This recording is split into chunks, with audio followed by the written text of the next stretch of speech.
bit about that instrument? Well, yeah, I can. It's, well, the flute, or most people call it a Native American flute, is not really a primary instrument in Cherokee music. Primary instruments in our music specifically would consider of rattles, drums, and voice. The flute never really played a very integral role in our music. It was just sort of for pastime and things like that. And our original flutes would be made out of river cane, which is indigenous to this part of the world. And that's, they would be probably about this long, where I have my fingers.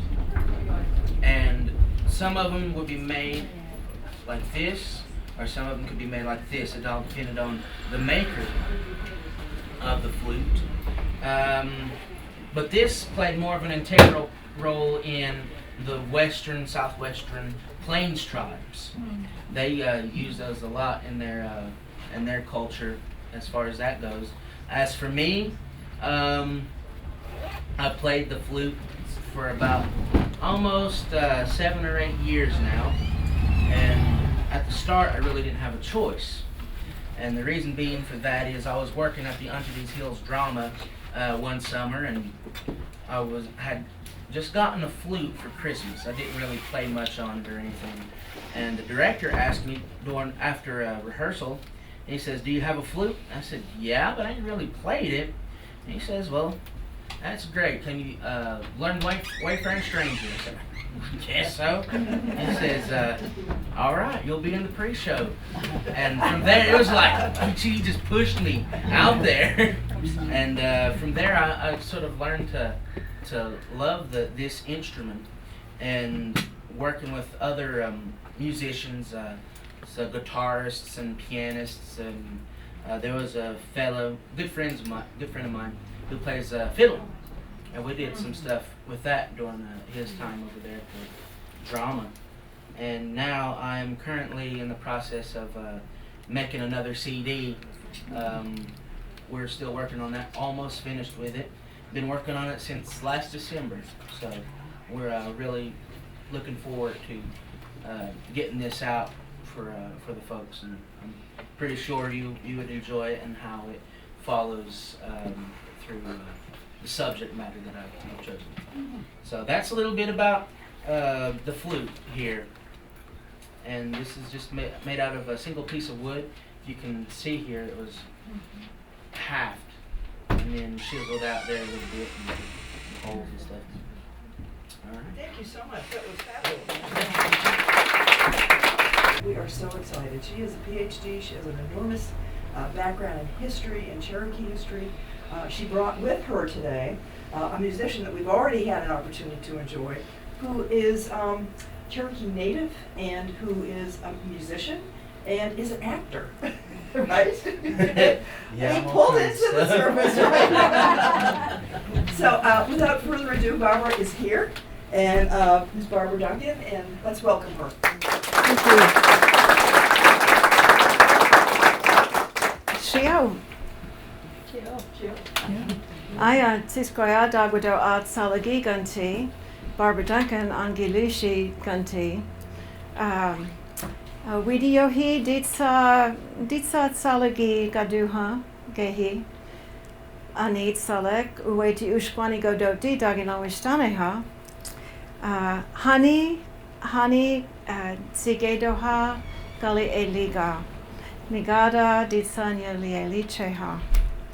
So I said, hello, Shio, that's Shio, and is hello in Cherokee. You all want to try saying that? Shio? Shio. So I said, I am Tisquaya using Cherokee language. My name is Barbara Duncan using English. I live in Whittier towards the town of Cherokee. And I work at the Museum of the Cherokee Indian. And in Cherokee language, the word for museum is the place where they keep the interesting things. So I work at the museum, and I said that I'm happy to be here today and that I appreciate all of you. So I am very glad to be here. I'm very glad Matt, Matt, you and I could be with us today. Matt is a very accomplished storyteller and flute player, and I thought it would be great to have Matt play a little flute and tell some stories.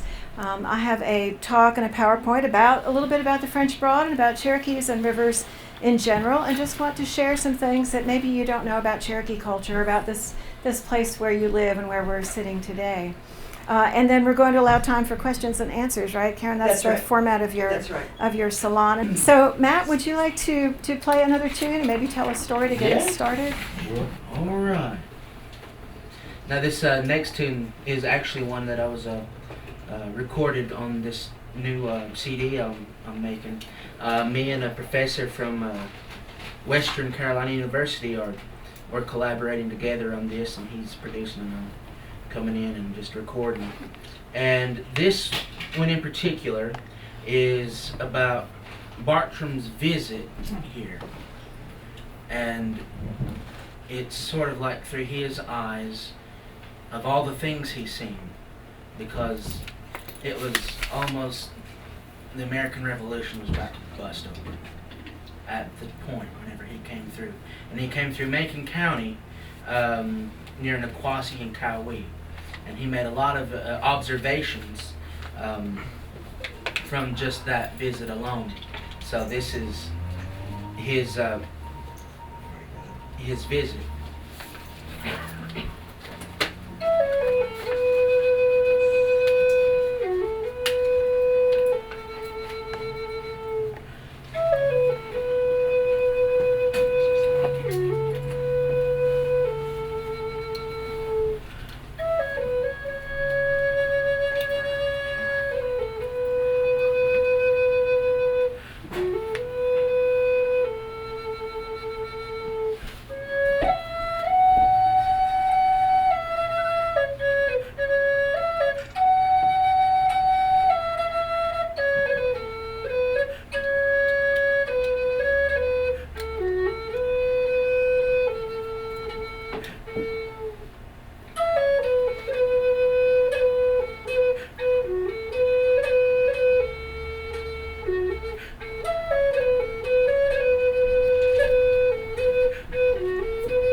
Told that we're talking about the waterways through the Asheville area, and I was thinking about it. I was thinking about a story that connected both together, and the only one that I could really think of and I knew was this story about the dogwom.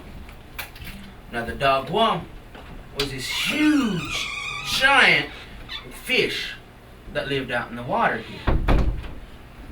And they said one time there was this boy, he was out fishing in the canoe by himself.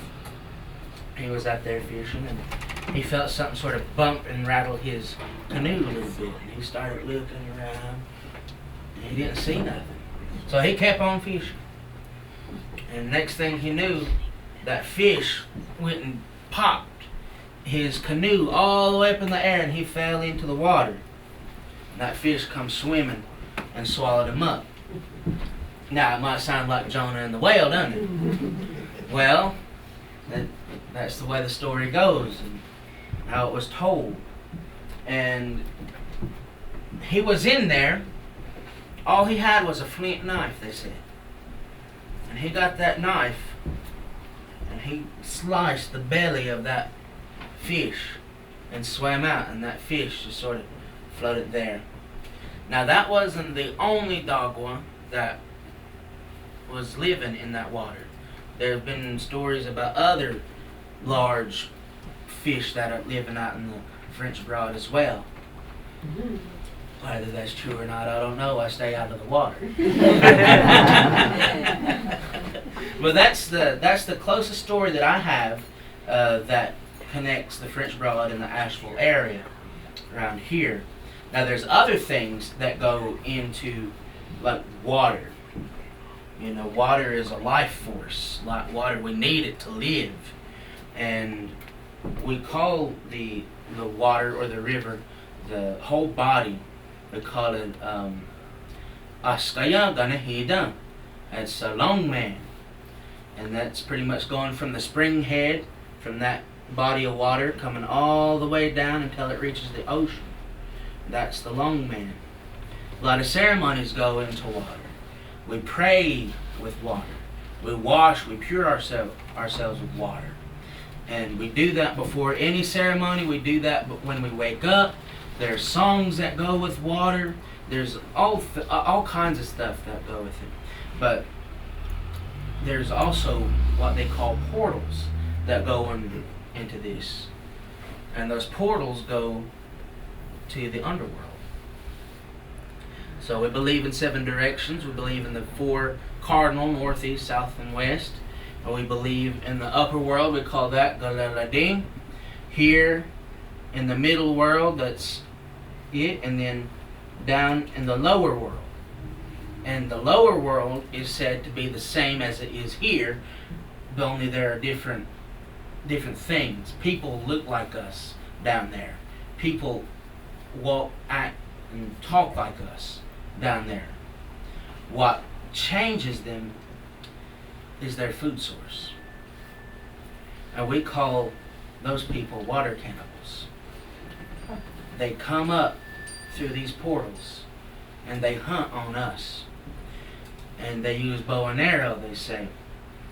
And they leave a husk of the victim here in our world. In a few days it'll wither and die. Well, the long time ago, this happened in Bryson City. This is the area that they were talking about. There was a man that lived down there. He was a very old man and he was near death. Everybody left him alone. Nobody took care of him. Nobody was there to watch him until he passed away. He was just left by himself in his cabin. And then there was this woman that came up, walked into his cabin, saw him in bed and said, "You come with me." And that old man said, "I'm about to die. I haven't the strength to get up, much less talk." The old woman said, "Well, hold my hand and you'll get strength." So the old man mustered all the strength he had and reached up and held her hand. As soon as she clasped onto him, he started feeling a little bit stronger and he got up out of his bed. And she said, "You come with me." So there they go. They go out the door, down to the river. And they get to the river, he's looking there.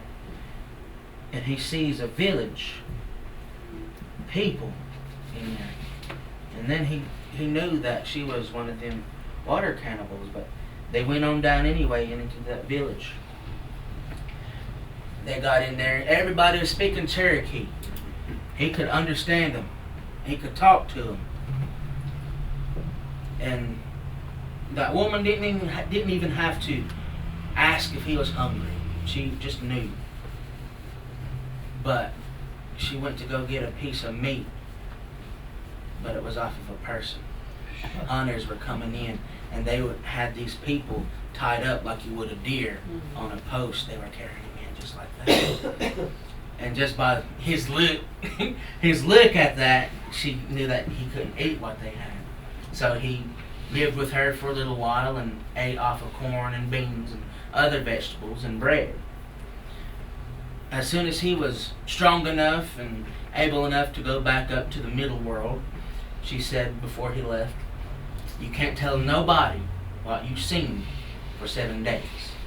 If you tell anybody within those 7 days, you'll die." He understood and he agreed. He said, "All right." So they took him back, and on out into this world he came back. All the people was wondering where he got to. They were so surprised. "Where have you been? Where did you go? What did you do? What happened? We thought you died. We thought a panther drug your carcass off. We thought something ate you." But he wouldn't say nothing. He would only point to his throat as if he had an ailment to it, as if it was sore. He couldn't talk. Until the 7th day, and he told everybody where he had been, what he had seen, and what he had done. And that's the story of the water cannibals.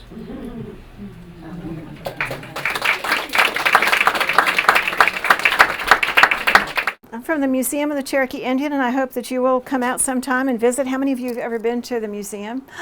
Wonderful. Please come back. And we have a new website up if you want to look at that. It's got some more information on it, and we appreciate you visiting. Most Cherokee people say that they have lived in the mountains forever, that the Creator put them here and gave them their language and their traditions. So here we are in the Southern Appalachians. How many of you grew up here? Just a few. This is the original Cherokee territory. So this is 140,000 square miles in 8 present-day states. We are just about here. This would be Columbia, South Carolina. This would be Atlanta, Georgia. This would be Nashville, Tennessee, all of Kentucky. So this was the original Cherokee territory. Here's another view of it. This is from Google Earth. And so here you see, this is roughly, couldn't crop it exactly, but it's roughly this area right here. And you can see the mountains. And if you look at this on your computer with Google Earth, you'll see all the rivers through here. And as you know, we live in an area that is so full of rivers and water. Some of our forests are temperate rainforests. And this was very much part of Cherokee culture from the beginning. Not too far from where we sit is what the Cherokees call one of their original mother towns, Gadua, near present-day Bryson City. And in Cherokee tradition, this is believed to be the first Cherokee town where Cherokee people went up on what we call Klingman's Dome and fasted and received instructions from the Creator on how to live as Cherokee people, brought these instructions back to Gadua, and that's where Cherokee culture started. According to Russ Townsend, who's the Tribal Historic Preservation Officer and an archaeologist, they have now found evidence of more than 14,000 years of continuous occupation there on that site. And at many places here throughout the mountains where there were Cherokee towns, if you dig down far enough, you'll find at least 10,000 years of continuous occupation. At places like Apple Tree Campground, at Ravensford where the new Cherokee High School is, at Gadua, at Niquosi, Niquosi hasn't been excavated, but at all the places where there have been Cherokee towns, and now towns today, Garden Creek in Haywood County. And I brought some things to share with you as well. The only remaining traces of people from 14,000 years ago are usually these beautiful paleo points. Here's Gadua, an artwork of Gadua. These beautiful paleo points, and these have been found in every county in North Carolina. So people lived everywhere here, and these points were actually used to hunt mastodons and mammoths who also lived here until the end of the last ice age about 10,000 years ago. So right here where you sit, there were mammoths, there were giant sloths and raccoons and saber-toothed tigers and little horses.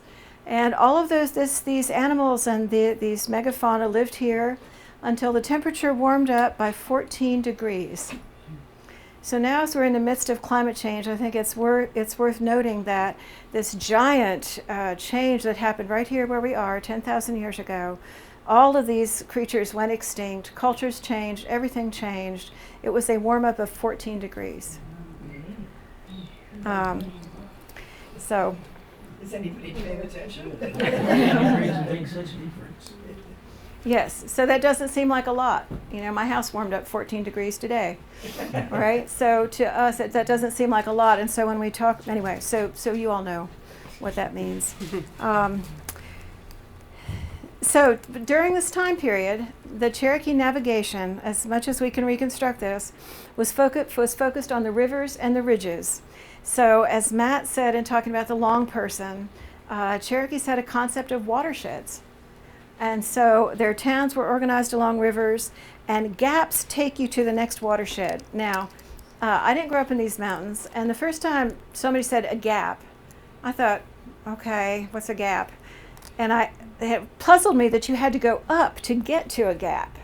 But in case you don't know, a gap is where the mountains come down like this, and you can come up from the valley and easily cross over at that point. That's a gap. So coming over here today, I drove through the Soco Gap, and there was a big sign that said, you are entering the French Broad watershed. All right, so the gaps are what take you to the next watershed. So from here, the other way out of this watershed is through another gap to the east of us. Does anybody know? Well, I put it on my slide. Does anybody know what that is? Are you paying attention? That is the Swannanoa Gap, which takes you to the watershed of the Catawba River. So I say this because, you know, most of our roads go along rivers, and I assume how many of you are paddlers of some form and like to get out on the river, of course. And so you know about going along the rivers, but you may not think about the gaps and how to get over the gaps.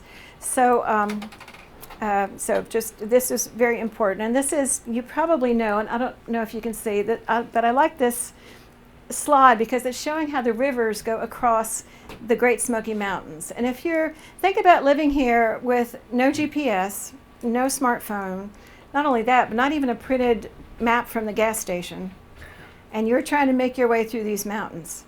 When I first moved here, I was trying to go from Cullowhee to Asheville, and I came out of Western Carolina University, and I took a left turn instead of a right turn. And after miles of this, I was nowhere near anywhere I knew where I was. Finally, I found somebody to ask, and I was in almost to Brevard. So even with our cars and you know, whatever directional sense we have, it is still easy to get lost in these mountains, right? There's a lot of ways to get different places. The Cherokees were masters of navigation. So some of the ancient ways of getting across the mountains include, of course, the Watauga River up here, and a little further south, the Nolichucky. And as you know, the French Broad River follows a little bit of what I-26 now follows, right, as it goes through the mountains. The Pigeon River, and of course that's Route 40 through the Pigeon River Gorge. And the Little Tennessee, if you dare to drive the dragon, you can follow the Little Tennessee all the way from Macon County over into Tennessee. Very beautiful drive. Chiloe Dam is on that. And then farther south, the Hiwassee River, of course. And so as we look at the Cherokee trails, I have some more maps here in just a second, you can see that these trails follow these rivers as well. So the rivers are a way to navigate and to know where you are and where you're going. So the French Broad River in Asheville, right here where we're sitting, Unatokiasti, they to race place. So that's the name for the river and the town here. And so for years, and Cherokee people still call Asheville Tokiasti. Sometimes people call it Gostuyi, which means Ash's place. So they're making a pun, they're making a joke about the English name. It's not really the Cherokee name. It's the they to race place. And if you think about navigating these rivers with dugout canoes, there are very few places that are as broad and flat as this river right here that I just drove by for several miles just to get to this very spot. And so it would be a great place to race dugout canoes. I've been really curious for a number of years, ever since we worked on the Cherokee Heritage Trails Project, which became the Blue Ridge, part of the Blue Ridge National Heritage Area, about specific Cherokee sites in Asheville. And finally this year I found an old book. It was an old history of Asheville from 1922 that talked about why people decided to put Asheville where they did. And they said they decided to put it on the oldest Indian graveyard they could find. Now, I don't really follow that logic, but that's what they said. And the oldest Indian graveyard was at Patton and Lexington. So these are a couple of shots of that. I know this is like actually a utility box here, but that little park there and parking lot, and then across the street is the old store building. And so this is Lexington right here. If you go back down Lexington this way, going west, you're on the old trail. So the old trail goes right by there, and it comes, you can kind of see, this is from publication from the 1920s about old Indian trails. I'm sorry. And you can see there's Asheville to the right. And over here it says Echota. That's over in East Tennessee. So that was the Cherokee capital over there. So it's got old towns and modern towns on here for reference. So you can see where Asheville is. There is a major east-west and north-south road, trail. That north-south trail drops directly down from there to Columbia, South Carolina. And the east-west road comes from Swannanoa Gap through Asheville down what's now Lexington Avenue, and then out this way. It deviates. It comes down here to catch up with to intersect the river, and then on west, along Hominy Creek, and then out to the west, and it actually joins up there with the Little Tennessee River here to go over the mountains to formerly Echota, now it's Loudoun County, Von Tennessee. So Asheville, like so many places, was a major crossroads, just like it is today. And so here, again, this is our friend Google Earth again. And I had heard for years that the oldest Cherokee towns here were at the confluence of the Swannanoa and French Broad. And you paddlers know that your sense of geography from going on the rivers is very different than if you're in a car.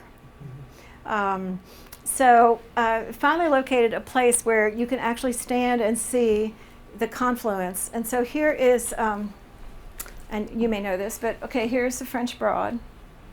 All right, right here, this is the Swannanoa River coming in, right here.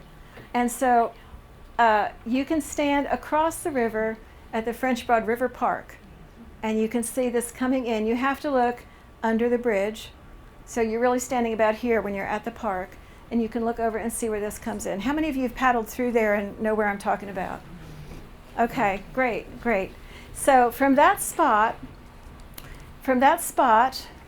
you can look over here in this big green area. This is on the property of the Biltmore Estate. And in this big field here, there is tremendous archaeological evidence of human occupation going back 10,000 years. So I want to share just a little bit more about that. So Untokiasti, about 10,000 years of human occupation. One of the towns they started making the mound about 200 AD and added to it through about 600 AD.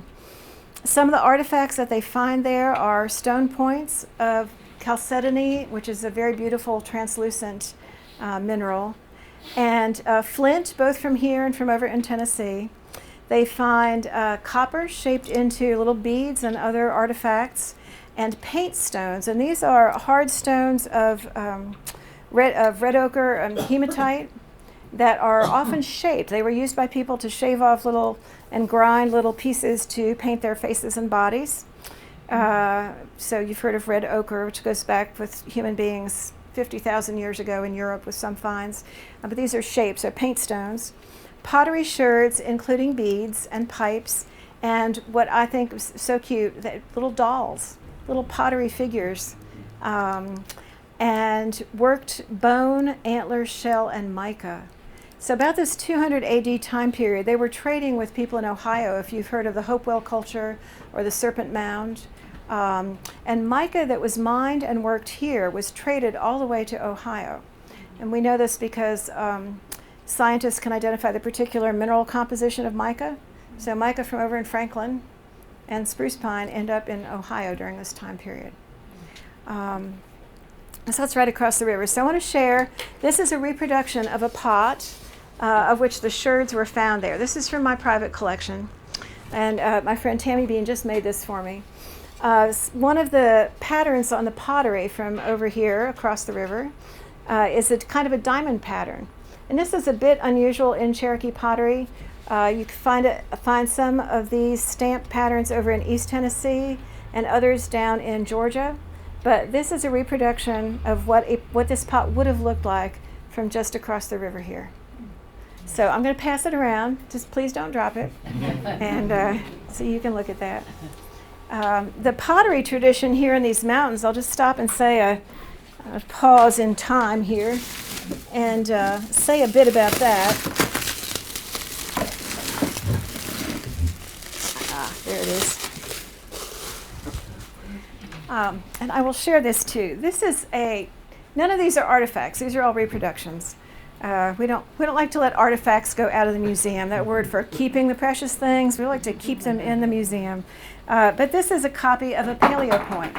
So this is not the pot hitting the floor, thank goodness. Yeah. So this is what they call a paleo point, or in the ones out in New Mexico are called Clovis points. The one here in the east, Folsom points or Hardaway points. But this is what people use to kill a mastodon and a mammoth, right? So, yeah. So this was a very important thing. And the technology in these points is, these are very difficult to make even today. There's some flint knappers who can do it. But this is, I don't know, I've heard anthropologists say some speculative things. And people have speculated that in the old days to have one of these would be equivalent to having a car today. Mm-hmm. The amount of time and skill that would go into it. I don't know. I'll just throw that out there for you to think about. So that's a paleo point. This is called a Swannanoa pot. Archaeologists name pots after where they are found. So the first kind of pot like this that was found here was found and described over at Swannanoa, just right down the road here at Warren Wilson College by David Moore. This dates back to about 2,900 years ago, about 3,000 years ago. Can anybody have an idea why it would be shaped like this?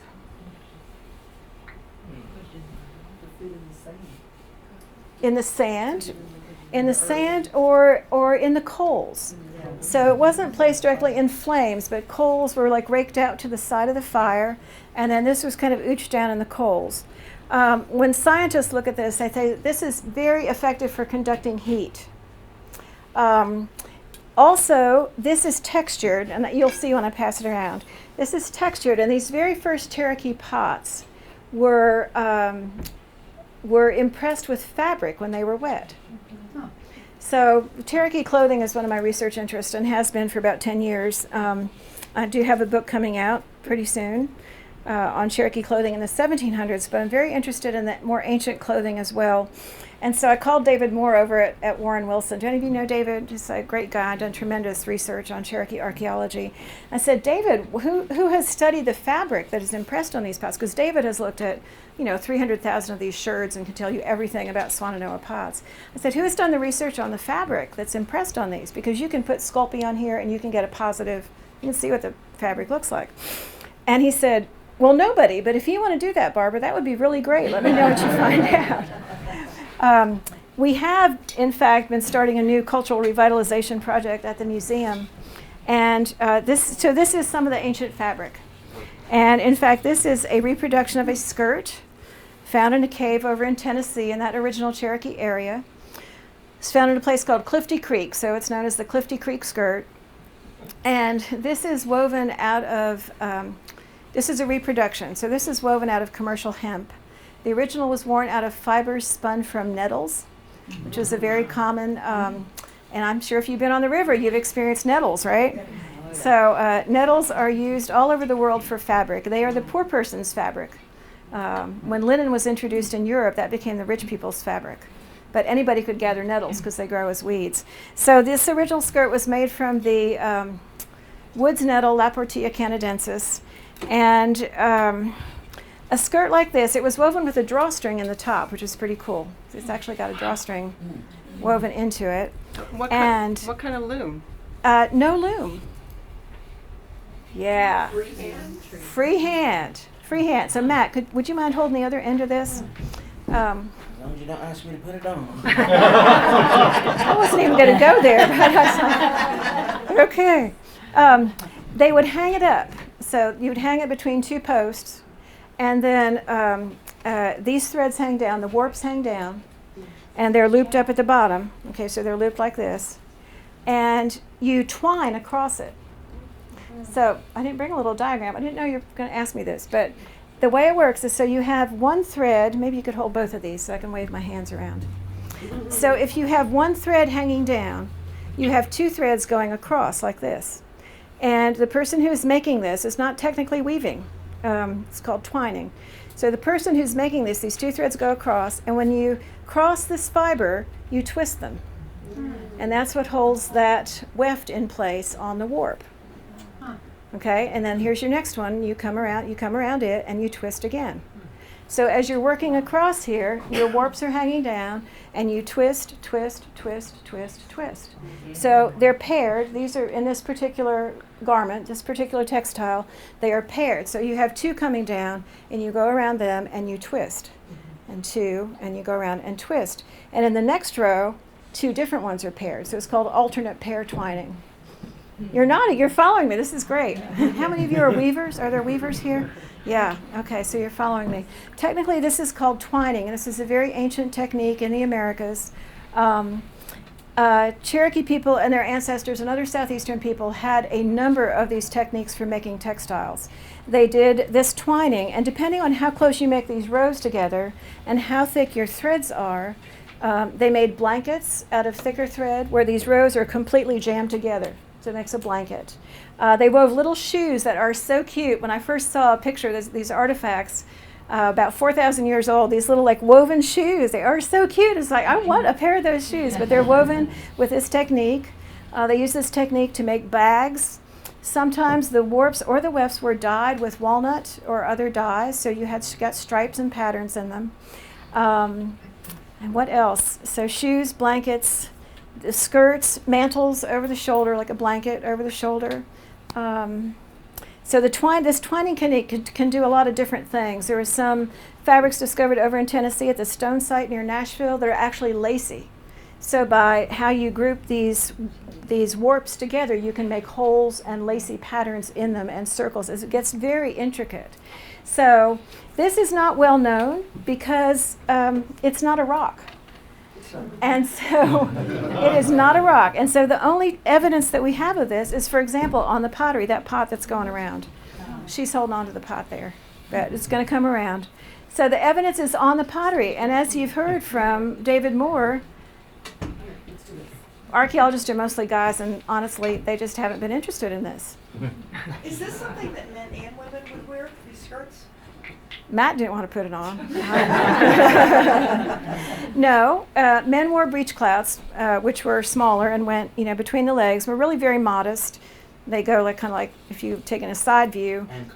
And comfortable. Men are wearing them again. And so if you have a side view, and I don't have a chalkboard, but there's a flap hanging down in front, but it goes over a belt. So it goes over a belt and then down between the legs and up over a belt again and then hangs down over the back and covers your butt.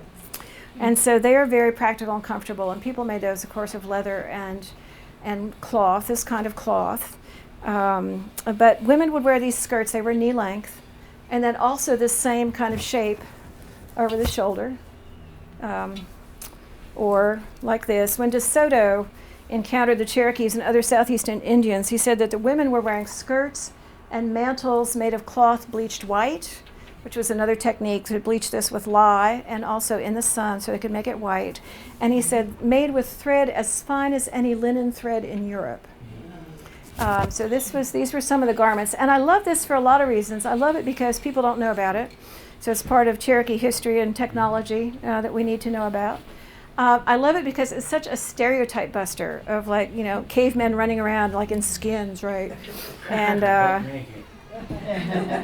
or that, and that instead there is this just amazing tradition of spinning and twining and making cloth and textiles of all different kinds. So I will pass this around. Was that reproduction made in the old way? Absolutely. It took about this. our friend Deborah Harding, who's helped us with several cultural revitalization projects. She works at the Carnegie Museum in Pittsburgh, and she is one of those people who can look at an artifact and tell you how it was made and reproduce it. Just got that kind of engineering mind. And she made this for us. This took her 150 hours. Yeah, and some of the archaeologists estimate that for a woman, and it was women who made these, to gather the plants, process the fibers, spin the fibers, and make this about 200 hours. So if a woman worked on this 4 hours a day, because she was going to do other things as well, right? She was going to cook and live and do things. That in a year, a woman could probably make one of these and a couple of bags and a blanket. So I also like this because when we get to the 1700s and Cherokees encounter trade goods from Europe and cloth from England, there's this tremendous rush for them they love the cloth, they want the cloth. You know, this has been interpreted by scholars as like, oh, they were just awed by European technology and civilization. I think there was a very practical thing that happened, which was if I knew this was going to take me 200 hours and I could get a piece of cloth that was twice as big for 2 buck skins, I think I would say to my husband, my brother, my father, hey, when you're out there, just shoot me a couple extra deer, bring them back. I want some of that cloth, right? Yeah. So the other things that they were wearing, my other stereotype buster here is in this box. Yeah, this was, so this cloth goes back many thousands of years, way before the pottery, right? So way before the pottery 3,000 years ago. This is something else they were wearing.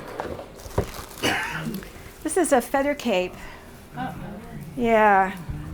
These were very common. Again, De Soto and Cabeza de Vaca said that when they were in the, what's now Louisiana area, that some of the trade items were these feather capes made by the Indians in the mountains, which was right here where we are. And these are made on a net. Some of them are made on cloth, but some of them are made on a net like this. Feathers are individually attached. Again, this is 628 feathers on this, so this is like many hours of work here. And these were worn just for warmth, like we would wear a down jacket today. What type of bird? They used all types. So the descriptions that we have say the feathers of brightly colored songbirds. And so, of course, we're not going to reproduce those today because it would be illegal to use cardinals or bluebirds. Or my fantasy would be a feather cape made from, I just envision one made from the feathers of the Carolina parakeet, which has been extinct with green and gold. William Bartram describes seeing a cape made of flamingo feathers. Yeah, so they used what they had. Probably not things like owl. There would be some like cultural negative associations with owls, so probably not that. But so did they weave the feathers as they were weaving the net, or did they put them in afterwards? Well, there are 3 techniques for making these feather capes, and one is to the net was made first, and then the feathers are individually attached. There is another technique for sewing the feathers onto cloth.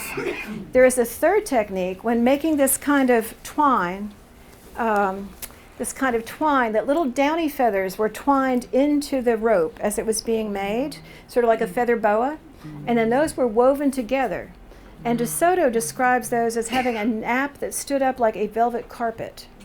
And there are just some few fragments of those remaining at the Spiro Mound, from the Spiro Mound excavations. But yeah, so I will pass this around. Just be a little careful with the feathers. Thank you.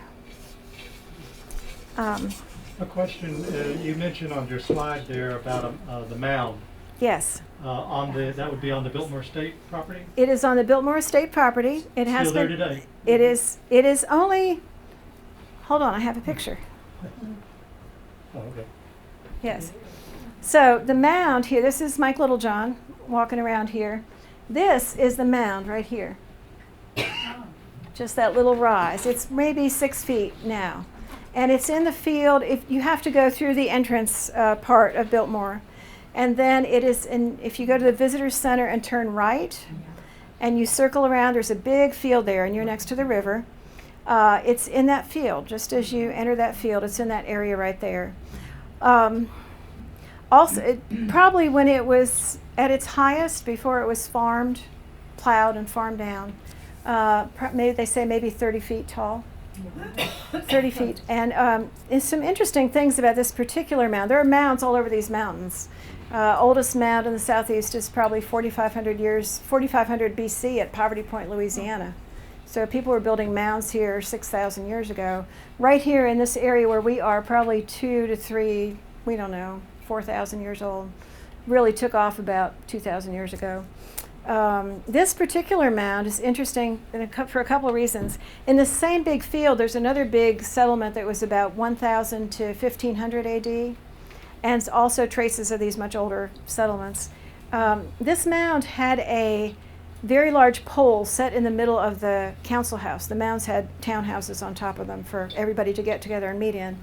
This giant pole was on the center of a line. If you drew a line directly from the top of Mount Mitchell to the top of Mount Pisgah, this pole is in the exact center of that line. We don't know why. I was going to say, for what reason? How? Well, that's where archaeologists start speculating, and then they get in Well, trouble. they finished up with the pyramids and they came over here. No. It was not the lost tribes of Israel. It was not Prince Madoc from the Welsh. Native people were quite capable of drawing a line and taking a line and finding the center of it and piling up rocks to make a wall and piling up dirt to make a mound. Yeah, no mound builders. You still see this on public TV. But these were the ancestors of the Cherokees and the Creeks and so on. They built these mounds. Biltmore Mound, there it is. So this pottery that we find right here, you saw the Swannanoa pot and the texture. The next kind of pottery that comes along, they call pigeon pottery because this has been found and documented on the Pigeon River. What's different about it? It's got little legs and it's got kind of a lip. Yeah. So the Swannanoa pottery from about 3,000 years ago to about 2,000 years ago, and then this kind came along. You can see these are very similar. This was over in Haywood County. This was here. Somebody made a little bit different shape. Sometimes archaeologists start talking about pigeon people and Canesti people, but they were all ancestors of the Cherokee people. So I'll pass around the pigeon pot. And these are stamped with paddles when the clay is wet.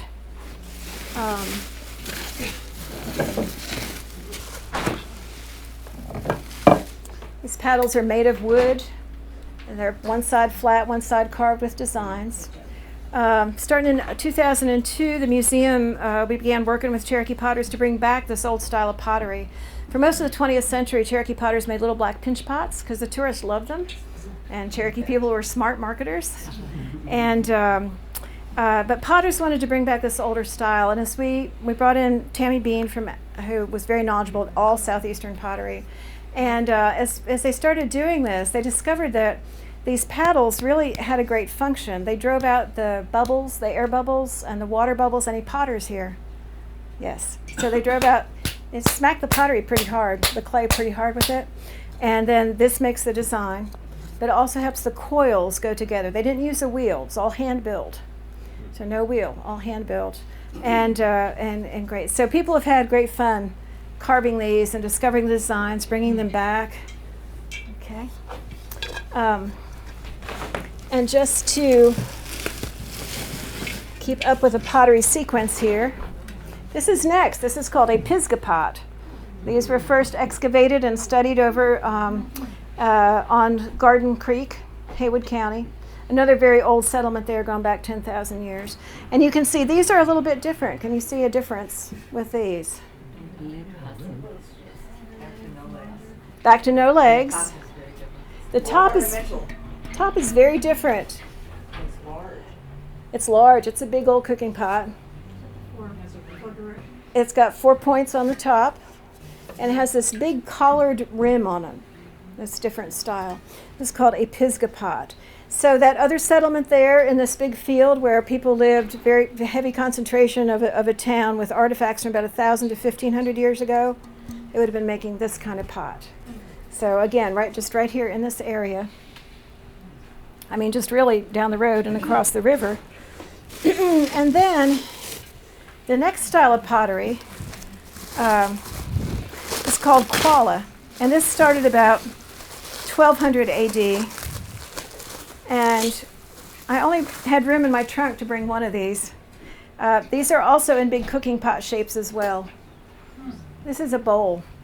And this is recreated from a fragment found at Gadua. So you see the stamp patterns on the bottom, the incising around here. And about this time, they started smoking the inside of the pots. Do any of you cook with an iron skillet? Okay. So you season it, exactly. So when they finished firing the pot, they would throw some corn cobs in it, or maybe you find, archaeologists find pits in the villages about 3 feet deep full of corn cob char. Maybe they put them in there and smoked them upside down on the corn cobs. But we know that people liked that smoked inside because there are pots that are found with little chips knocked out of them, and they've been re-smoked. So one of the potters, Davy Arch, calls this Cherokee Teflon. So it was kind of a technical innovation discovery of this next time period. But I have to tell you that this town, just these towns, these center of population down and across the river here, people stopped living there about 1600 AD. And Do we know why? well, my educated opinion is that from the years 1500 to 1650, 95% of American Indian people were killed by European diseases. There was a tremendous depopulation. So in this room, if we have 50, how many people do we have in this room? 50 people? Close, yeah. 40, 50 people. There would be 2 of us left. Randomly. Tribes didn't get to pick that their smartest person or their strongest person or their most knowledgeable person would survive. Blanket across North and South America, 90 to 95% of the population disappeared. This is why when the European explorers show up in 1650, 1700, they say, oh, it's a wilderness. It's this empty land and we're just going to move in and take it. Well, if they had been there 200 years before, it was not an empty land. There was a huge population in the southeast. There's the most, I think, telling illustration of this is in the book 1491 by Charles Mann. Has any of you read that? It's really good, and the companion 1493 has come out. A Spanish explorer went down the Amazon, and he was lost and rude, and as they all were, lost and rude. And he described when he got to the coast. They call tourists, right? No. But when he got to but if you think about DeSoto and Tavaca, I mean, they were brutal. But he got to the coast and he just said, oh, I went along the Amazon and it was miles and miles of towns and gardens and farms and this huge population. And so, he wrote down his account. 50 years later, another explorer, I don't know if he was lost or not, but he came down that same stretch of the Amazon. He said, there's nothing there. It's all jungle. And scholars generally thought the first guy was out of his head with hunger and hallucinating. But in the last 20 years, there has been archaeology done along those banks and bluffs along the Amazon, and it was one town after another. And they were able to live on that poor rainforest soil because they discovered this technique of burning the earth, slow burning the earth, and turning it into very, very rich soil called black dirt. There's a Spanish phrase for it, prieta something. And people in environmental science are studying this now because this particular technique of where a slow fire is started, pottery shards are incorporated in it, charcoal is incorporated in it, and it's burned slowly, makes this very rich black dirt that you can grow tremendous amounts of food in. So with this new archaeology and science, we find that there were continuous towns down this huge, long stretch of the Amazon, and they disappeared because those people died from European diseases. Same thing on the coast of Massachusetts. The Pilgrims didn't walk into a wilderness. They went to a town 3 miles from the coast where there were houses, there were trails, there were gardens with the land already cleared and tilled. There were springs, there were graves where people had pots of corn and beans that they had buried with them, and that's what they used to survive through that first winter. It was not a wilderness. One of the early governors of Massachusetts, Governor Winthrop, in 1632, there was another plague. So a lot of people were killed by European germs before they ever saw a European person. But Governor Winthrop in 1632, there was another plague, and he said, God has sent this wonderful plague to clear the land for us. Yeah. So no one living here after about 1600, and I think that's why. So Cherokees, I showed you that giant big area, right? The parts of 8 states, it was the Cherokee area. So by 1700, they were concentrated more around this area, and I'll show you more here in a minute. So I want to talk a little about cultural, and Matt, you've talked about this, so if you want to jump in here at any point, just jump in, okay? So the river is the long man, Gunahita Ashkaya, with his head in the mountains and his feet in the sea. Source of water and food. These rivers were a way of organizing the towns, the Cherokee towns, traveling by dugout, understanding the navigation, the mental map that people had, and also, if you've heard just a little bit, really important in the legends. So I'm going to touch on each of these things. This is Jerry Wolf, beloved man of the Eastern Band of Cherokee Indians. Jerry is at the museum on Monday, Wednesday, and Friday if you want to come meet him and talk to him. And what he said was just like what you said, Matt. The river was highly respected because it saves all life. If we didn't have water, everything would die. Plants, animals, people, all things would be gone. It satisfies our thirst and provides a lot of our food, like the fish and crawfish. Certain kinds of wild vegetables and wild salads grow along the streams, and we survive on the salads. So, like so many other aspects of Cherokee culture, this very practical, physical understanding of the importance of water for our life is combined with this spiritual concept as well of the long man. This is an artwork by Shangosh Horn. I just like that as an illustration of the long man. And so Jerry again says that the river is the long man with his head in the mountains and his feet in the sea, and his body grows as it goes along. And the long man was called upon for strength, for cleansing, for washing away sadness, for ailments. The water was used in so many ways, and they had a lot of formulas and a lot of prayers that went with it. So a formula in Cherokee culture is a medicine formula, which is not just physical ailments, but a very holistic kind of view that really people don't want to talk about too much. So what I'm saying today is just what I've been told it's okay to say. It's been published. It's kind of common knowledge. So this was so important, and the ceremony of going to water was so important that if you look at the archaeology and the historic maps, the Cherokee towns were all on the west sides of the rivers. Because to do this ceremony, you face east across the river. So all the towns are on the west side. Now, some of them are so big that they spill over, they go up and down the river and over into the other side. But the main part of the towns, the mounds, the townhouses, are all on the west side. And if you look on a map, and I discovered this when Brett Riggs and I were traveling around with the Cherokee Heritage Trails Project, and you think, oh no, this is on the east side of the river. You go to the town site, usually just a field or a dump or, who knows, but there will be a creek going into the river, and the town will be on the west side of the creek. Yeah. So, because the river was the body of the long man and had this sacred power for healing, it was taboo to spit in the river, pee in the river, poop in the river, or put any kind of waste in the river. So, when anthropologists like James Mooney and other people looked at this, they say, oh, they have this taboo, this superstition. But really, what do we call that today? Public safety, right? Sanitation and health. So the Cherokees knew this a long time ago. This is a photo of the stickball players. Here are some stickball sticks. This is the Cherokee game, the little brother of war. It is still played today.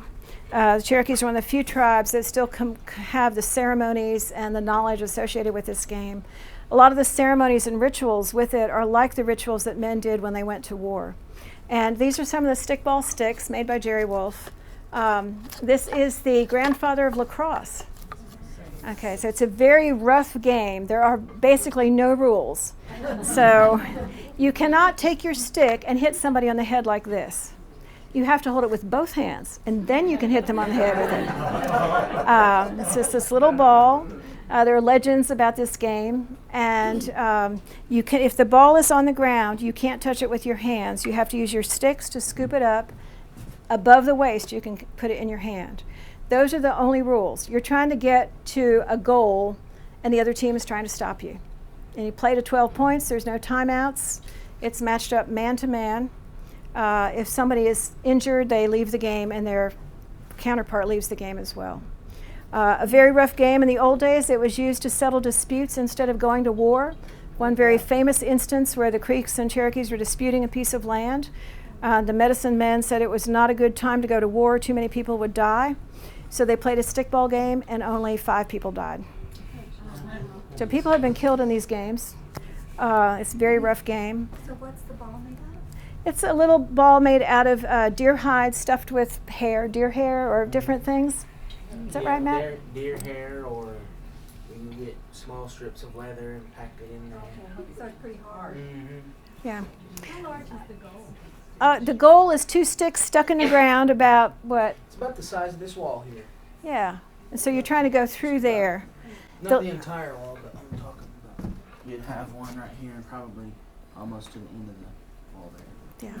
The length of the field is different too. People say that in the old days the fields were longer. Now the field at the fairground is what, 70 yards? Yeah, something like that. Around 75 yards, a little shorter than a football field. In the old days, they were big fields. There are descriptions of chalked up people playing their version of stickball with 600 players on the field. Yeah. Yeah. Plant or sinew? It's sinew. Around the turn of the 20th century, they began using wire, which you could use to injure your opponent. Yeah. So, but this. No rules, right? No protective equipment. They play like this with just shorts on, and barefoot. So this going to water is something that the players would do before the game and after the game, and it was purifying because after the game, and it's very interesting. It's such a rough game, and as I said, there's a very beautiful myth about this game and how it started. But it's very important not to lose your temper. It was considered very bad form to lose your temper. So I think about some of the NBA players and things that you see on TV, right? It was considered very bad form to lose your temper. And also after the game, the players go to water, and in this purification ritual, they're supposed to leave any anger, any grudges, any bad feeling. That's supposed to leave that behind. That's not supposed to go into the community. Same thing for when men came back from war. They had to go through this purification. Especially if they had killed somebody, it could take 28 days for them to be purified. And they were not allowed to come back and be part of the town or be with their women or children or anything until they had gone through that purification. So I like this picture because they're actually standing in the water. Yeah. It's from the 1880s. So this is just Freeman Owl, he's the storyteller, his comment on that, about being close to God, close to your neighbors, close to the earth by going to water. If we look at, so again, the spiritual, the physical, the sustainability is kind of all combined in Cherokee culture. This is a fish weir. How many of you know what a fish weir is? Or have paddled through a fish weir? All right, very cool. So this is on the Tuckasegee. Archaeologists say these could be 10,000 years old. They're on the Pigeon River, Tuckasegee, Little Tennessee, Ocoee, Hiwassee. They're engineered where the flow is suitable. So there is not one on the Oconaluftee. The tribe has made this beautiful island park in downtown Cherokee on the Oconaluftee. Some of you have been there. And every year, kids wade out in the river and they make these little dams and pools with rocks, right? And then in the winter and the spring, the big rains come, they all get washed away. How have these fish weirs stayed here for 10,000 years? They knew where to put them. They're engineered, and they are still there. In some cases, the people would get in the river, and somebody would stand at the point of the V with a basket, and they would drive fish down the river and into the weir and capture them, take them out. In other cases, some of them were used as a way to stun fish. You would get fish kind of dammed up in there and use walnut or hemlock bark to stun them. You could just scoop them out. So there have been some projects with Cherokee kids rebuilding some of these weirs, one over in Tennessee. And I like this picture just because you could see the flow, how the flow of the river goes. It's over in Tennessee on the Ocoee. The flow is going that way. And this is the point where you could stand with a basket and scoop the fish out. So again, Are they made of stone? yeah, they're, let's see. So if you can see this, this line right here, Okay, this is a line of stones just piled up in the river down to this point. And here's this line coming. This is broken up a little bit, but coming this way. And that's a trap that they're using to get the fish out. So you can see it when the river, if the river is not terribly high, you can actually see them as you drive by. Right? How many have seen them? Or if you're paddling, you can paddle right through them. Yeah. You can see them on Google too. Really? Yeah, especially in the Tennessee. No kidding. Very cool. Yeah, homework assignment. So the old trails follow the rivers, the migration paths. Some of the, now we're talking about the trails, not on the rivers, but trails next to the rivers. Some of them are actually 4 feet deep in the ground. Bartram and other travelers in the 1700s talk about the stirrups of on their horses being level with the tops of this cut in the earth. You can still see them in some places. You can see them on places that were part of the route of the Trail of Tears. And again, here's the big map that shows the old trails. Now, again, you see Asheville, so coming east to west there, north to south. They're following the geography. The trails are amazing. So, and always the shortest point to get from one place to the other. That's why so few of the old actual roadbeds are left, because most of our modern roads are built on these Indian trails. They were well engineered. Also, we know coming up into the 1700s, the Cherokees had tremendous map-making skills. Several of the governors of South Carolina made comments that they will make you the best maps with the rivers and the towns and the trails, but only if they think you're a friend. And if they have any idea that you might want their land, they won't show you anything. So a lot of the early colonial maps were based on American Indian maps. This is one from 1755. This author actually said, from an Indian draft, engraved from an Indian draft, 1755. So you can see it's very accurate. I don't know why the mapmaker colored that blue at the top. It makes it look like a lake or ocean. It's not. It's still ground. But what they have rendered very, very accurately is that down here, this is the headwaters of the Savannah. So this is the Chattahoochee and Tougaloo going into the Savannah. This is... What town would that be? So a lot of this is underneath Lake Hartwell. Okay, but if you know the town of Travelers Rest, South Carolina, and Tougaloo, it goes on down from there. Over here, we're coming. This is coming up the Little Tennessee River right here, and it shows pretty accurately how it goes up here and then back down here. This is the Mississippi, which of course this is not to scale, but the actual watersheds and their relationships are very accurate, which is what the early travelers were trying to manage. Why do I need that blue? There must have been a reason. Yeah, some engraver thought that was going to look good and be contrasty, and of course they were all looking for a way to the Western Ocean, right?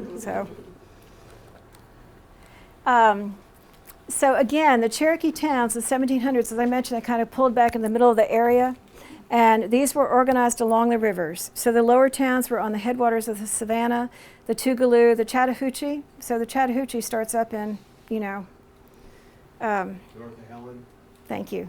Well, near Hiawassee. thank you. Yes, yes, there. And then also coming down from Highlands, the Chattooga comes down as well into that watershed. Colossaja.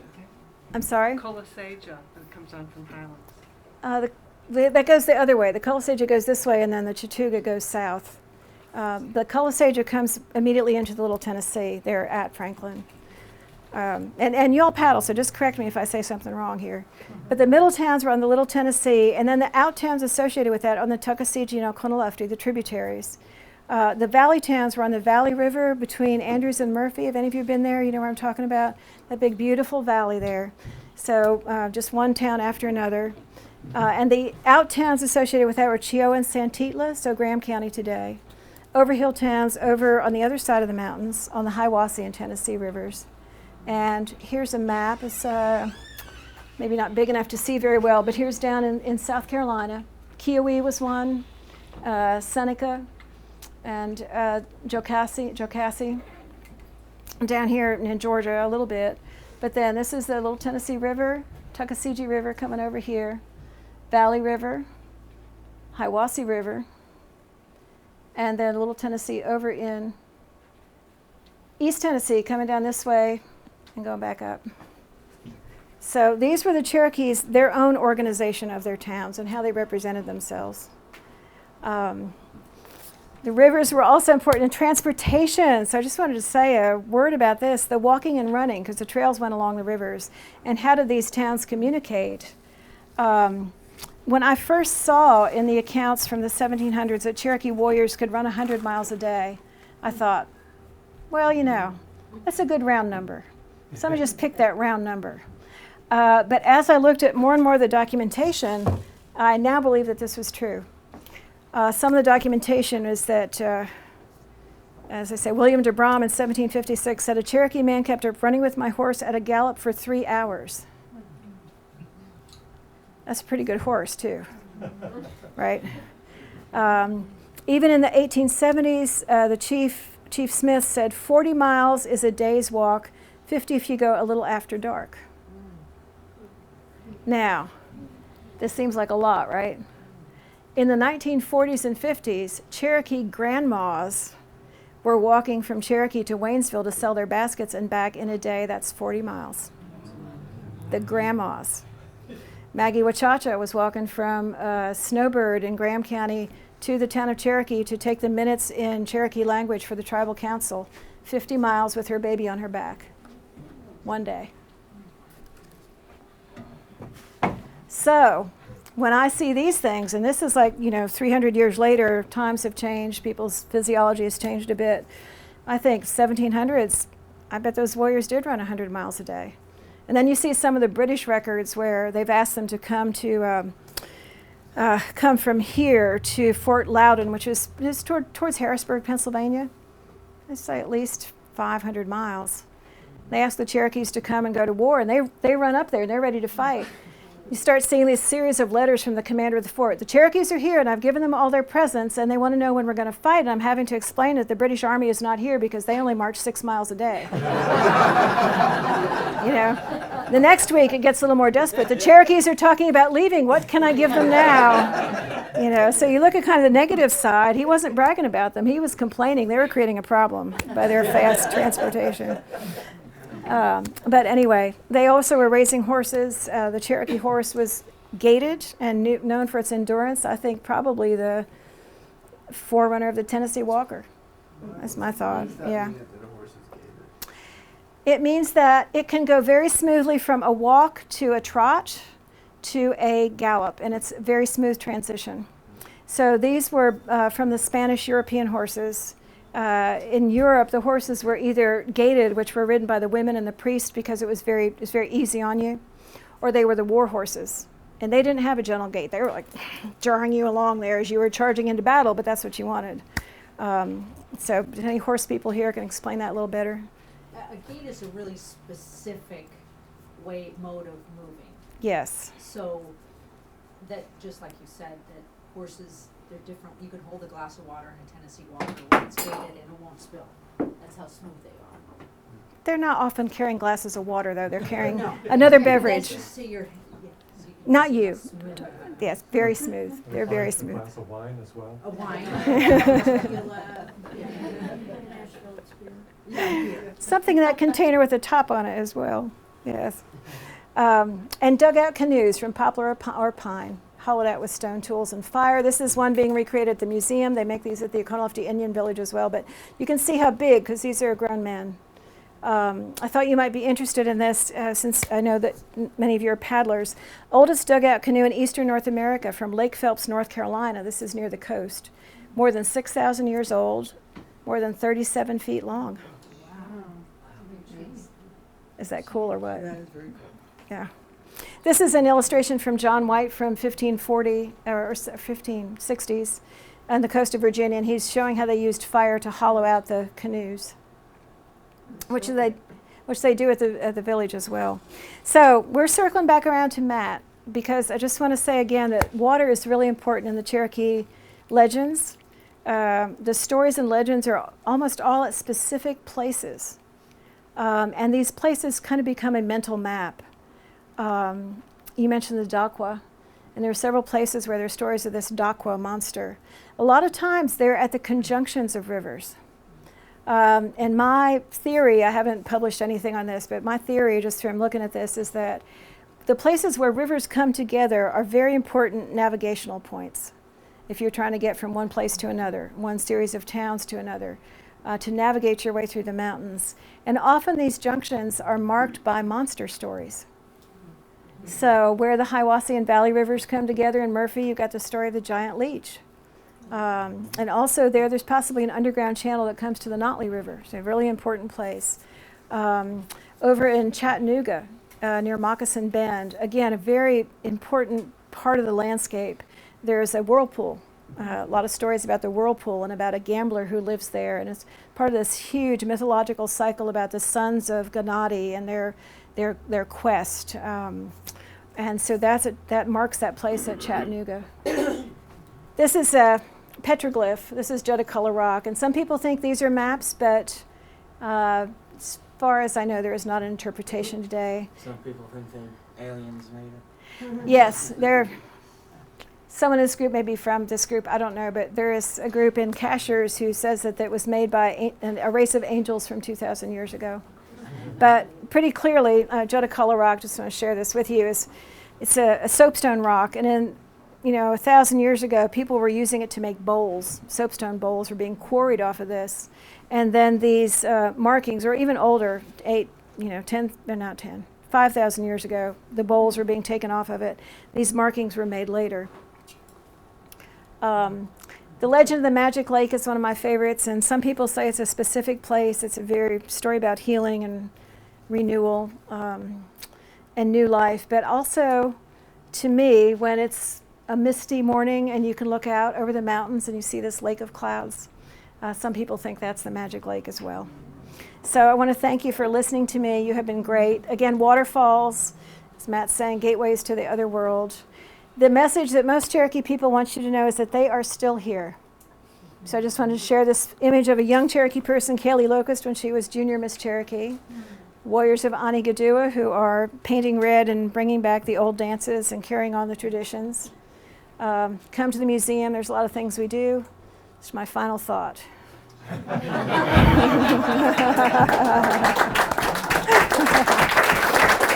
you. Wow. My pleasure. What an unbelievably wonderful afternoon. I cannot thank you enough on behalf of everybody. In the back, yes. I've seen in the Northeast where the original people bent the trees over to, I think, as directional signs. Was that done in the Cherokee tradition? It was. There's a group in Georgia that is studying the marker trees as well, and there are a tremendous amount. I've seen them in the woods. Have any of you seen them? I've seen them. I thought, that's not natural. Somebody did that. But the group out of Georgia has been mapping these through the Cherokee area, and I can't remember the person's name. Do you know them, Matt? But yeah, so they were used here too, and often point the way to a spring or a trail junction, or sometimes to graves, is what these folks have documented. So they took a young tree? Yeah, they take a young sapling and just tie it here and pull it over and make a 90-degree bend in it. So when you see it in the woods, it's very obvious. It's like 90 degrees. So it comes up here, it's bent over here, and it goes up here, and it's like tied down here at the elbow, like this. I've seen one that's like a corkscrew. Wow. And somebody told me that was a Cherokee marking a tree.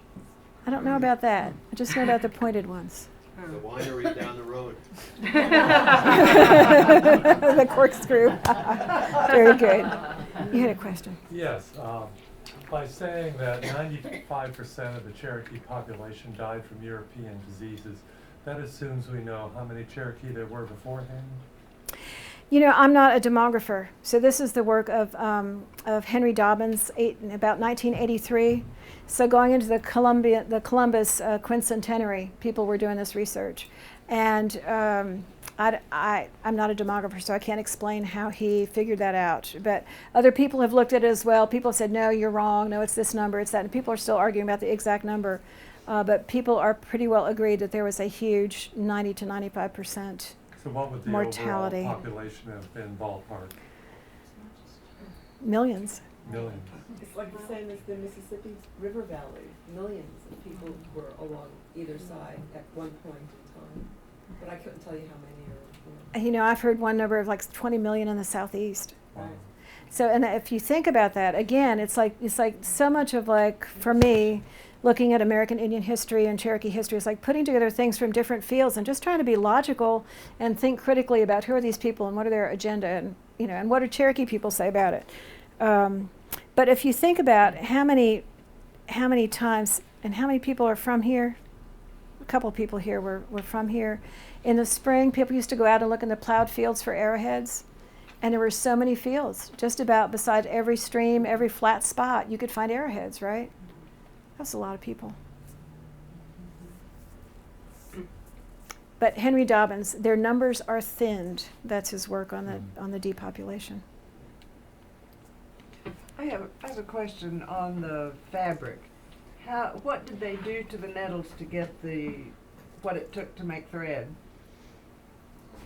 Okay, so my understanding is you have to grasp the nettle, that expression. They would actually break it, and the pithy part in the middle is not what they used. They would break it and strip out that pithy part and use the threads from the bark from the outside. So the bark from the outside comes off in these long fibers about 3 feet long, depending on how tall the nettle is, so about 3 feet long. And then they would, depending on how they were going to process it, but sometimes they would soak it. There was a process where they actually made lye from wood ashes and soaked it in lye to bleach it, and then set it in the sun to further bleach it. And then when they had those threads, then they would spin them.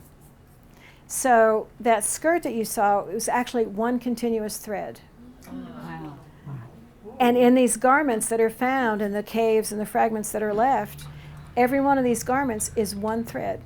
There's no knots. Wow. So either they planned out their amount of thread ahead of time, or they spun as they went. They were expert at this. So the nettles were used. The inner bark of the mulberry shoots was used. Cattail, jute, basswood, milkweed, yucca, palmetto, where it was in the lower towns, palmetto and yucca, and deer hair, no, not deer, buffalo hair, possum hair, rabbit hair, and dog hair were also spun and used to make fabric. Yes. So when you say spun, did they actually spin or did they twist by hand? You mean, did they have a wheel? They didn't have a spinning wheel. They didn't have spinning wheels in Europe 10,000 years ago either. So It's a process of twisting. So the traditional way is on your thigh. So what you're doing is you're pulling as you're going like this on your thigh, and you're pulling with your other hand. Did they have a weighted piece to help? Yes. Yeah. Yes, they also had weighted spindles. And with these, you can spin as you're walking. Some people call them a walking spindle. And they have these in ancient Europe as well. But there are clay pieces that used to puzzle archaeologists, and they finally say, oh, it's a spindle. So it's like a weighted piece that they would use. So you don't go like this, and the gravity helps you. Yeah, it's incredible technology. I mean, there's like 43 different fibers that I've identified from the research that Cherokee people use to make fabric. Other questions? Any questions? Questions for Matt? There are no dumb questions. Yes, ma'am. You said the skirt was made by the woman in Pittsburgh, I think? Yes. Are any people in Cherokee or in the... Yes. Are they doing these things yet, too? Yes, because we've had workshops for 2 years now. Deborah has done workshops on this. And at the museum, we like to incubate these cultural revitalization projects. So we've had workshops for 2 years. 2 years ago, Deborah made the first one of these skirts because there was a Cherokee woman came to the museum. And as a scholar, I like to work as a collaborator. So almost all my research projects have come from questions from Cherokee people. So Kara Martin came and said, I'm going to compete in the Miss Native American World pageant in Albuquerque. Can you help me with my clothing? Barbara, have you come across anything new or interesting that nobody else is going to be wearing that I could wear?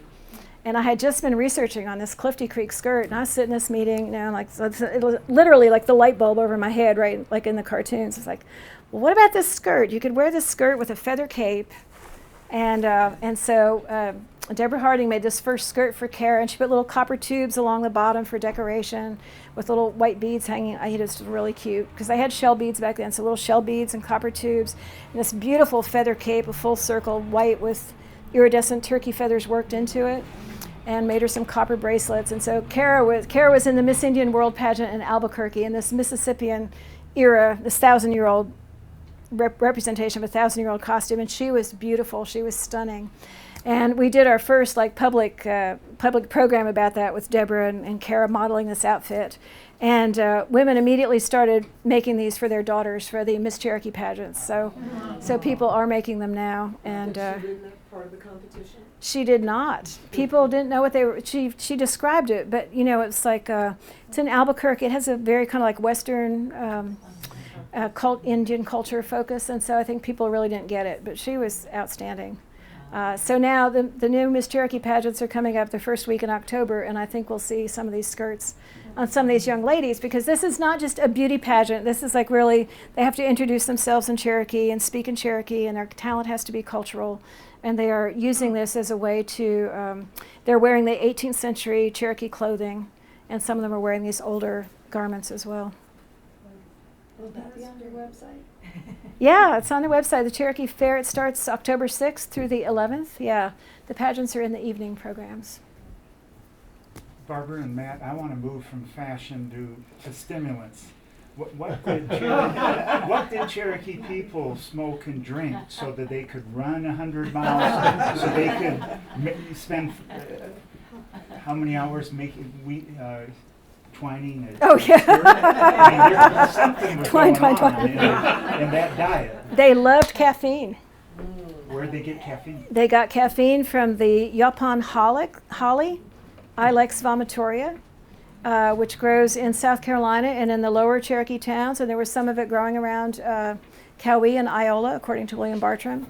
But it is the only native plant with caffeine in the Americas, and they loved it. And so it would, but yeah, you make a tea out of it.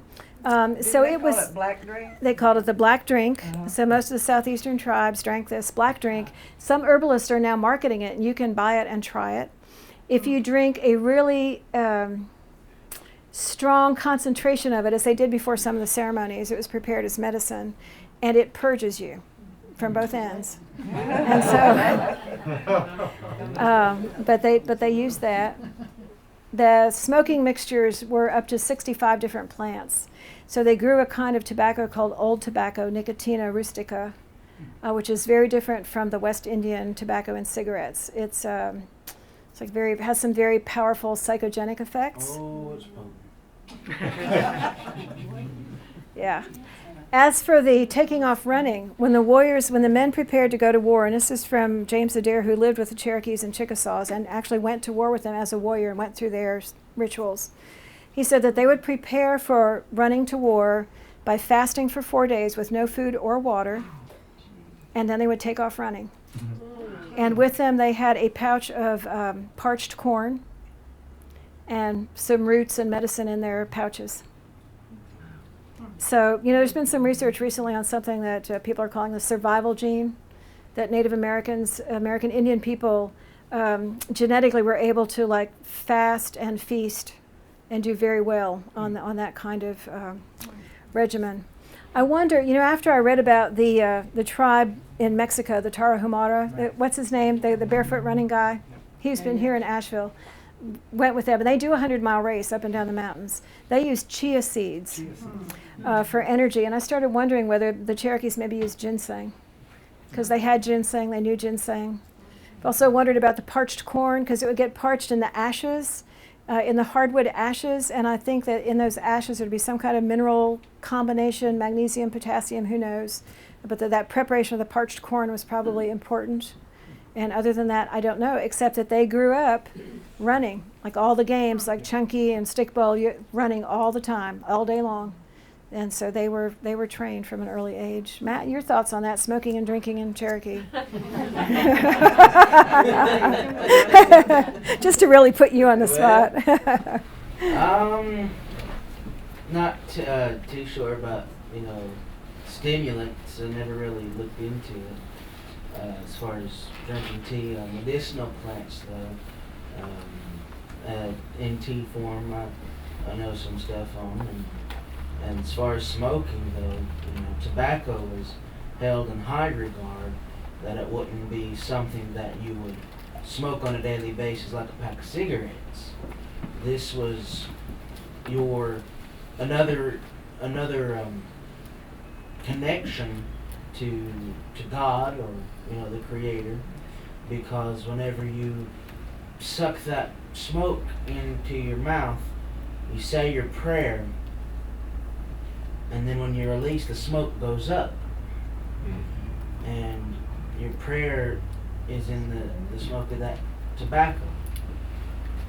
And it wasn't used for frivolity or just to pass the time, not until I guess around European colonial days, when you see the trade pipes and things like that. The old tobacco, stuff like that was used for ceremony only. And there were only particular times you would do ceremony that had to have that pipe with it. And one of those would be like if you're going to the grain corn ceremony, they would bring out the pipe. That was the biggest celebration there was out of a series of ceremonies that they did. There was a total of 7 ceremonies, and all of them required fasting and eating. We love to eat. That's one thing that we do, and it's just to observe certain things like corn. A lot of things revolve around corn. Whenever we plant it, whenever it grows a certain height, or whenever it's ready to pick and it's ripe, and that's about the best way I can explain it as far as tobacco, the use of tobacco. Did they have any fermented drink? That's what I was going to ask. Like a beer or? Not really. There was like a sour corn drink, the kamahena, that was made from cornmeal. It Yeah. was like that corn mush. Yeah, like a corn mush that was allowed to ferment a little bit, but nothing that really produced alcohol. Yeah. Yes. There's a creek that runs into the Swananoa and then into French Broad. It's called Ross's Creek.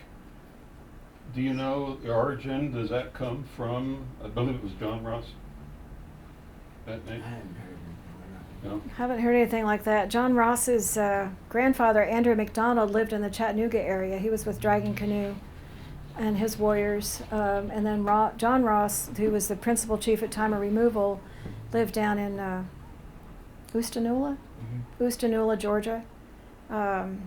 And his family moved back up to Chattanooga when the Georgia Guard took their house there. But I've not heard of him being in this area. It's a pretty common Scottish name as well, so that might have come from the white settlement. Does anybody here know their Asheville history? Anything about Ross's Creek? We do a lot of work there, but I honestly don't know a history of it. I can try to find out something. I'll let Karen know. Genetically, it's fascinating. I don't remember what I've heard about the Western Indians, but I know there are lots of theories about whether Western Indians, maybe some are genetically related to Japanese. I don't know if that's an accepted theory, but are there genetic connections amongst all of the Native Americans, or are they separate? Land bridge and Siberian connection. The land bridge theory that like all Native Americans came over the land bridge during the last ice age has been pretty well exploded. So that is not accepted anymore because, although it's still in all the textbooks, and even Cherokee children have to produce this answer on their end of grade tests. But no, there's just been some recent genetic discoveries that all American Indians in North and South America have a common gene that is nowhere else in the world. Right? Have you Yeah, heard that? and if you look at it, corn originated in South America, around in that area, and it came up. So most American Indian people really do not like the whole Bering Strait idea. Now, if you look at some of the Siberian native people and some of the Alaskan native people, yes, clearly they're related, and that's like at a very small, distance there. But as far as, the theory that 12,500 years ago, people came across there and completely populated North and South America, no, because there's been archaeological discoveries now. The first one was Monte Verde at the tip of Chile. 12,500 years ago, there was established settlements there and charcoal and tools, and those people would have had to run across the Bering Strait and run all the way down the coast, dropping babies, creating languages, making cultures all the way. It didn't happen like that. 100 miles a day. 100 miles a day. I still don't think they could have made it. And other finds like Meadowcroft Rock Shelter in Pennsylvania, 20,000 years old. Caves on the coast of Venezuela, 23,000 years old. Most exciting to me, only 100 miles from here, the Topper site on the border of South Carolina and Georgia. Al Goodyear and the archaeologists from USC, 50,000-year-old hearths with charcoal and stone tools. That's right here. 50,000 years old. But American or human beings have only existed for 6,000 years. If that is your belief, I respect it. So Where does are that we mean on time, Karen? all of us didn't come from Africa? I have been so confused about that. And the idea is that Homo sapiens came from Africa, that our particular species, we're not Neanderthal, we're not those other ones, that Homo sapiens came from Africa. I mean, I don't know. I mean, as I understand from the archaeologists, there is a line of human beings in China that didn't go through the Neanderthal thing, but they got like 1 million years old. And so perhaps they also evolved. I mean, I don't know. I don't know. I just know that if I think about my European ancestors, because I'm not Cherokee, I'm going to make that clear. I'm not Cherokee. I am a scholar. I am a friend. I'm not pretending to be Cherokee or anything. But I don't know where my Scottish ancestors were even 5,000 years ago. They weren't in Scotland. They were on the plains of Western Russia getting ready to be the Scythians and then the Celts and then I don't know where they were. And my German ancestors, they were probably the bog people 10,000 years ago, somewhere in the bogs of northern Germany. But Matt and people in the Eastern Band of Cherokee Indians, they can take you to Kadua and they can say, my people were here 14,000 years ago. And the first Cherokee man and woman were up at Shining Rock on the Parkway. That's our story. And all these stories which give tremendous time depth, I can't do that. So when the Cherokee elders say we have been here forever, I'm okay with that being forever. What about language? Is the Cherokee language related to any other known language? Yes, it's related to the Iroquoian languages of the Mohawk, Seneca, Onondaga, Wyandot people in New York. Now, the linguist, and again, every group of scholars have their own theories, and they're never going to agree, but one of the theories of the linguist is that where you have differentiation between languages, they've been there for a longer time. So they want to say that the Iroquoian people were in the north and then the Cherokees came south. My theory, and some scholars also have this theory, is that if the glaciers came down into Middle Virginia, and if you look at the botany and the people with the Great Smokies Park and the botanists, and that everything in our continent was reseeded from stock that was here, from here all the way into Canada. And the animals, the species of the animals, also propagated from here northward as the glaciers receded. Why wouldn't the people go there too? That is my theory, that the Cherokees were first and the northern tribes came from them. They're really all southerners. There's a story. It's not a Cherokee story, but it's a Choctaw story. And the Choctaw say that this is their origin story, that all people came out of a big hole, and this hole, I think, is in Louisiana. And all these people were coming out. And then whenever they had come out of the hole, they were looking around. They thought they were the last ones. But when they turned and looked, there was another set of group of people. And that people were us. That's how they say we came. But the Choctaw were first, according to their story. Well, yeah, we were the last ones in that group. And if you look at it, it could have been like something catastrophic happened or something to cause these people, all these people, to go down into this hole, and then to reemerge out, like they did and branch out to wherever. And I thought that was interesting, and that also helps gain an understanding of when we say we were always here, that means we can back that up, even through our stories. You can say that these stories are just a way to prove a point or a moral or something like that. But there is always some truth behind each story, because we didn't have a written language until 1821. Those stories are key to our history, to our past, who we were then, and who we are now, and who we're going to be. And it's still going to be like that, even if, we lose writing and reading. We're still going to have that oral concept, that oral history. So, I can agree with, the Iroquois branching out from us upwards. If it happened that way, I can't say that it did for fact. It gives you something to build on, to see how that could have happened.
The story. Well, she was talking about stickball, so I'm going to tell that story. And this story, the very first stickball game that ever be played was between the birds and the animals. All right, and as we mentioned before, this game was a way to settle disputes. If I had an argument with somebody, we could play this game. Whoever won the argument, and that was it. Nothing else is said. So, what was the argument between the birds and the animals? Well, it was who was superior. All right? Animals saying they were superior than the birds because they had strength, they had agility, they could do all these wonderful things. They had paws to slash, and they had hard shells to crush things.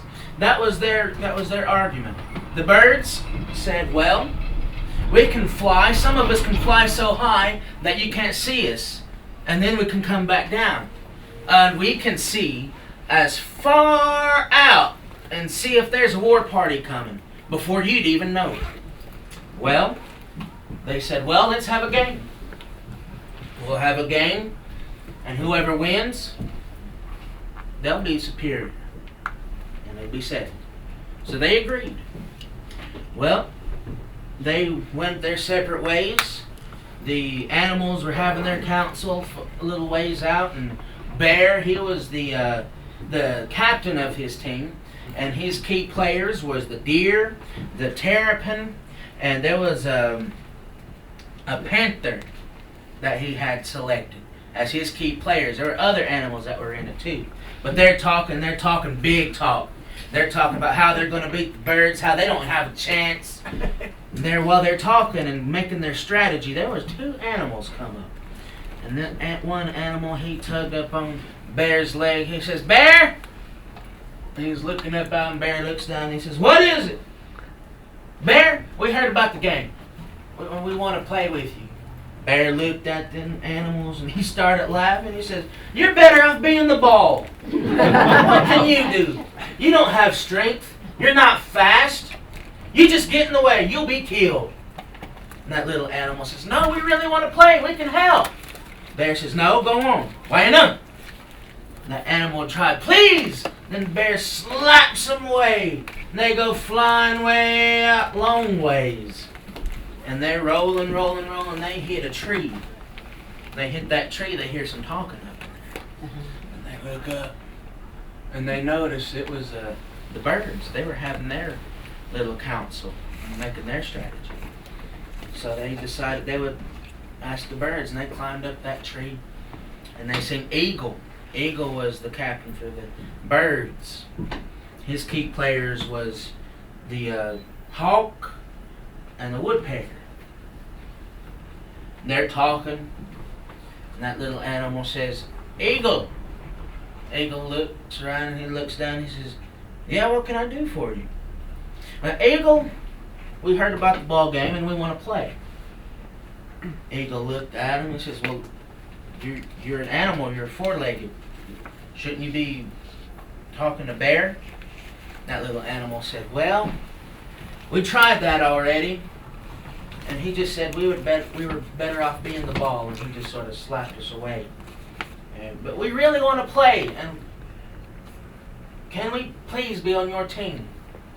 Eagle looked at them, and he looked at the other birds, and the birds were shaking their heads and said, yeah, well, all right. You can be on our team, but you're going to need some wings. Well, that made them animals so happy. They said, all right. Oh, Eagle says, Hawk, I need you to go get me some leather. So Hawk flies off, and he comes back with a piece of leather, and they make some wings. And that first little animal came up. Eagle says, all right, stretch your arms out like this. And that little animal does. Boy, he was so excited. And they attached them wings from that leather onto his hands and onto his sides. Eagle says, all right, there's your wings.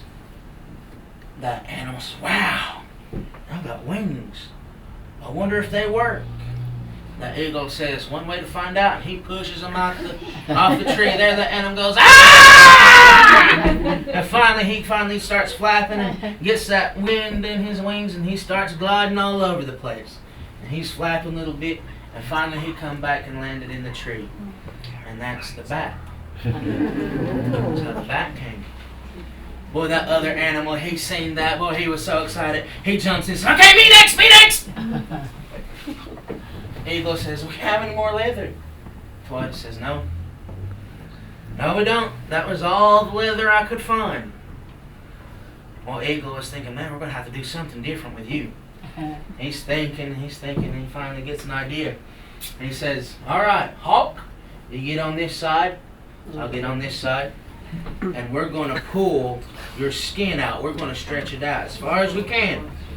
That little animal's like, oh, okay, all right. Eagle says, all right, spread your legs and arms out. He does, and they start stretching. That was the most painful thing that creature ever went through. And he's hollering, ah! But they stretched it out enough to where it wouldn't go back. And now he's just sort of got this excess skin and stuff. And he says, well, is this going to work? Eagle says, one way to find out. Pushes him out. Ah! And finally he stretches out his arms and legs out. He's soaring. Got that air. He's going all over the place. He's gliding around. He finally comes back up in the tree. That's a flying squirrel. Oh, wow. Eagle looks at him, he's smiling, he says, all right, you two ready to play ball? Boy, those animals were happy. They're going to play ball. Well, they went through the ceremonies and stuff and got ready for the game. A couple of nights go by, and finally the day of the game comes. Here from this side we had the animals come in. The birds are coming in over this way. They meet up in the middle. They all lined up. They throw that ball up. Bear swats and it goes flying out over towards the other end of the field. There goes Eagle flying in. He gets it. He about gets hit by a horn from deer, but he glides under there. He tosses it over to Hawk. Hawk goes, but Turtle almost snaps him in half, and he tosses it over to Bat. Bat goes in. Boom! There's a point. Bear's looking. He says, that thing, no, couldn't be. They line back up again. And that ball gets thrown up. Eagle gets it. He swoops under Terrapin. Terrapin goes, and Panther tries to pounce on him, but he's too slow. Boom! There goes another point. There, 2 points already on the board. They line back up again. They go back and forth, back and forth, back and forth, back and forth, until finally the game was tied up. Now, back a long time ago, these games could go on for days. That's how good these players were. And imagine if you had to go up against a team of 600, it would take days. But there they go. This is the last point. They go up to 12 points. They're tied up, 11-11. Last play of the game. They line back up. That ball is thrown up in the air. There goes Bear, swats it, goes down that way. Here comes Flying Squirrel, boom, catches it. He goes in, he tosses it to the Eagle. Eagle goes through. That gets pounced by Panther, and the ball goes flying over. Bear catches it. He's running. Here comes Hawk. Hawk comes in, scratches him in the eyes, gets the ball, tosses it to Bat. Bat tosses back over to Flying Squirrel. Flying Squirrel dodges deer. Boom! There's the winning point. Boy, it was decided then and there that the birds were the most superior in the woods. Bear just couldn't get over it. He couldn't wrap his mind around the thought that he got beat. He went up to Eagle and says, how did you do it? What are those things? Eagle just kind of laughs. He says, well, you remember those two little animals you wouldn't let play on your team? Bear says, yeah, I recall, yeah. Eagle says, well, those are them. Bear he shook his head and said, no, that can't be them. The ones I seen, they couldn't do nothing. Eagle says, that's them. And because you underestimated them, they beat you. And they won the game for us. And Bear just shook his head and said, yeah, I guess so.